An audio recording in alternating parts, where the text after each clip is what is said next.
Karena sebagian orang yang mengaku ikut Imam Syafi'i, begitu dia salat di belakang imam yang membaca basmalah, namun dengan sir, dia langsung mengulangi salatnya tersebut. Maka itu bukan mazhab Syafi'i, bukan Hambali, bukan Hanafi, dan bukan Maliki, tetapi mazhab madain akhir zaman. Ya, sehingga kita paham duduk permasalahan fikih yang ada. Sebagai contoh lagi masalah kunut. Ini masalah yang ilmiah, masalah khilafiyah, fiqhiyah, yang hendaknya kaum muslimin saling berlapang dada dan tidak saling gondok-gondokan dalam masalah ini.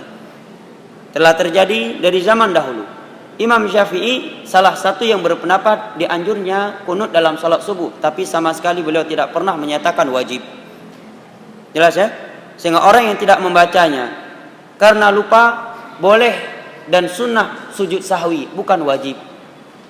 Datang sebagian orang yang mengaku mengikuti Imam Syafi'i, begitu imamnya tidak membaca kunut, dia mengingkarinya, divonis dengan vonis-vonis yang mengesankan itu aliran sesat.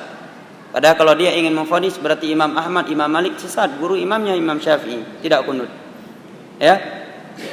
Lebih parah dari itu lagi, ketika dia bermakmum di belakang imam yang tidak kunut, dia ulangi salat tersebut. Maka dua kekeliruannya. Kekeliruan yang pertama, dia telah mewajibkan sesuatu yang tidak diwajibkan oleh Allah dan Rasulnya. Kekeliruan yang kedua, dia telah membatalkan sebuah ibadah yang telah ia kerjakan, dan ini bertentangan dengan firman Allah yang tertera di dalam surat Muhammad. Allah berfirman, ya ayyuhalladzina amanu la tubtilu a'malakum. Wahai orang-orang yang beriman, janganlah kalian membatalkan amalan-amalan kalian.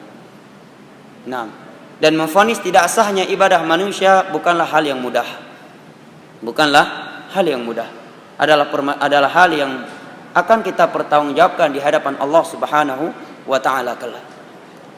Sedangkan pemadzhab Hambali, beliau berpendapat bahwa bismillahirrahmanirrahim itu dibaca tetapi dengan sir, dan itu afdalnya.